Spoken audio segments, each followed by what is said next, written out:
بسم الله والصلاة والسلام على رسول الله. الحمد لله الذي رزقنا أن نهاجر في سبيل الله وننضم في هذه الدولة الإسلامية في العراق والشام، ونحمد الله الذي رزقنا وجمعنا مع هؤلاء الأسود دولة الإسلام في كل مكان. والحمد لله الذي رزقنا أن نبايع أمير المؤمنين أبي بكر القريشي البغدادي حفظه الله.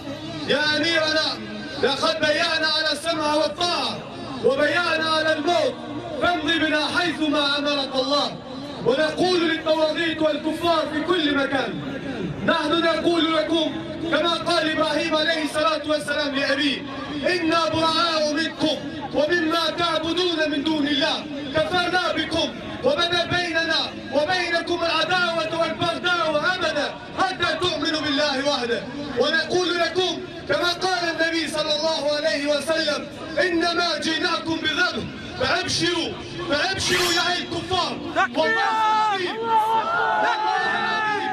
والله العظيم لنطهر الجزيرة منكم يا أيها الأنجاس، ونفتح البيت المقدس منكم يا أيها اليهود، ونفتح روما نحن كالبني إسحاق، فنفتح روما والأندلس بإذن الله تعالى.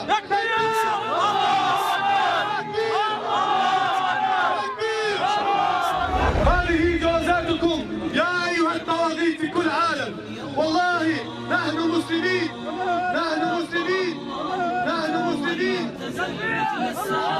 من وريد القلب تروي عندما كل الهضاب، نخضر الله وجوها لم تزل مثل السحاب. So dig this. A man was bulldozing a bog in central Ireland the other day when he noticed something unusual in the freshly turned soil. Turns out he'd unearthed an early medieval treasure, an ancient book of Psalms that experts date to the years 800 to 1000. Experts say it will take years of painstaking work to document and preserve this book, but eventually it will go on public display. Now here's the kicker. The book, about 20 pages of Latin script, was allegedly found open to Psalm 83.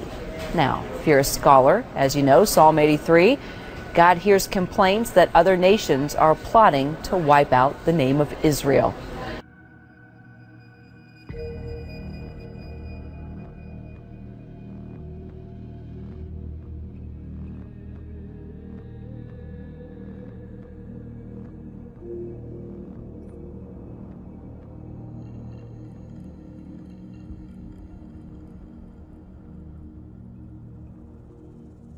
O Assyrian, the rod of mine anger, and the staff in their hand is mine indignation. I will send him against an hypocritical nation, and against the people of my wrath will I give him a charge, to take the spoil and to take the prey, and to tread them down like the mire of the streets. Howbeit, he meaneth not so, neither doth his heart think so, but it is in his heart to destroy and cut off nations not a few. For he saith, Are not my princes altogether kings? Is not Calno as Carchemish? Is not Hamath as Arpad? Is not Samaria as Damascus? As my hand hath found the kingdoms of the idols, and whose graven images did excel them of Jerusalem and of Samaria, shall I not, as I have done unto Samaria and her idols, so do to Jerusalem and her idols? Wherefore it shall come to pass, that when the Lord hath performed his whole work upon Mount Zion and on Jerusalem, I will punish the fruit of the stout heart of the king of Assyria and the glory of his high looks.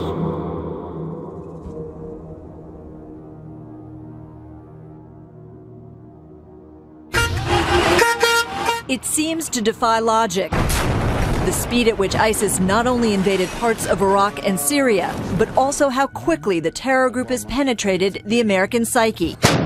Yet it wasn't until 2011, with Syria's civil war, that the terror group began to evolve into what we see today. Extremists looking for a cause and a battlefield. Fighters start to come in from Saudi Arabia, some of the other countries in the regions, North Africa, Tunisia, Morocco, even Egyptians and Libyans. And then Europeans start to come in, and some trickle, if you will, from North America.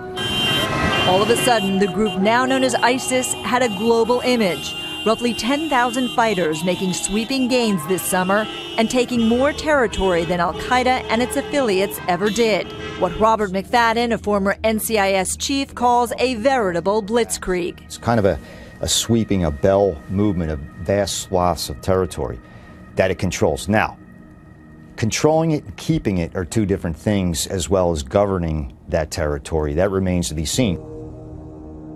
And when ye shall see Jerusalem compassed with armies, then know that the desolation thereof is nigh.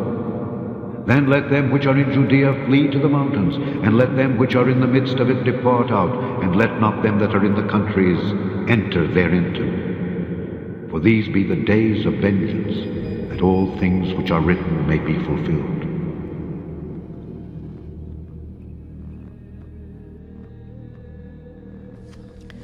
Unknown gunmen have killed at least 5 Egyptian soldiers and policemen in 2 separate attacks in the north of the volatile Sinai Peninsula.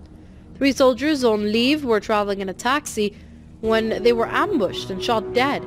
The other incident happened in Rafah, in which gunmen stopped a car carrying 2 police conscripts and killed them. Violence has been on the rise in the Sinai over the past couple of years. Egyptian authorities blame it on Al-Qaeda-linked militants.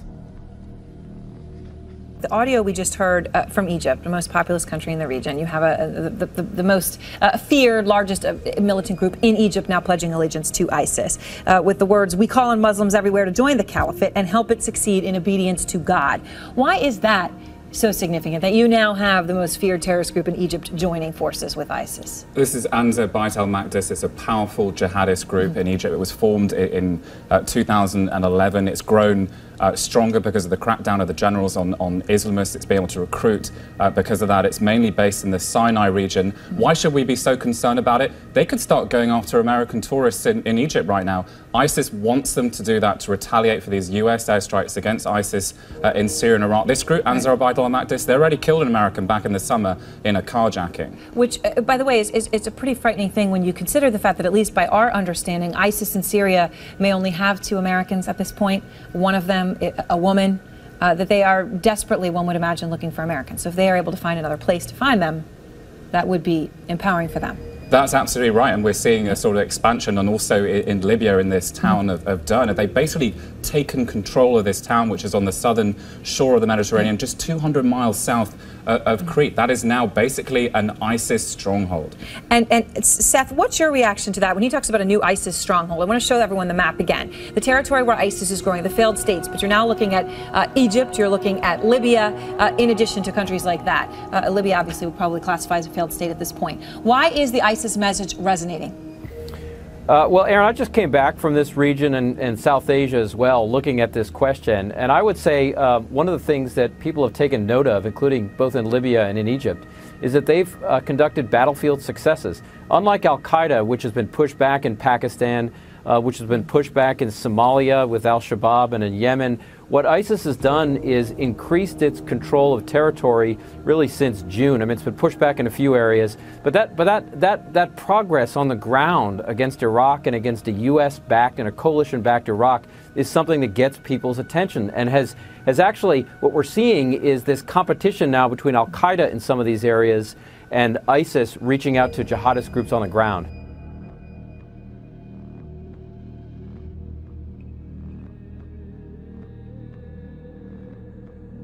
Keep not thou silence, O God. Hold not thy peace, and be not still, O God. For lo, thine enemies make a tumult, and they that hate thee have lifted up the head. They have taken crafty counsel against thy people, and consulted against thy hidden one. They have said, Come, and let us cut them off from being a nation, that the name of Israel may be no more in remembrance. For they have consulted together with one consent. They are confederate against thee. The tabernacles of Edom, and the Ishmaelites, Moab and the Hagarenes, Gebo and Ammon and Amalek, the Philistines with the inhabitants of Tyre, Asser also is joined with them. They hope in the children of Lot. Selah.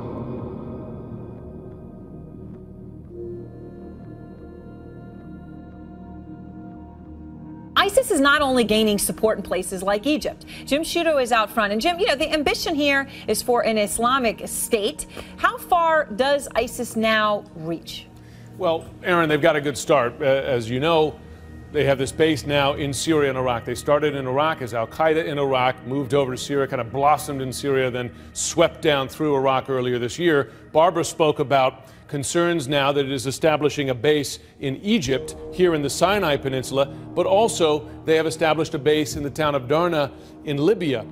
Why is this happening now? One, it's a product of success. Success breeds success. There's success in establishing the Islamic State here as energized support in other countries.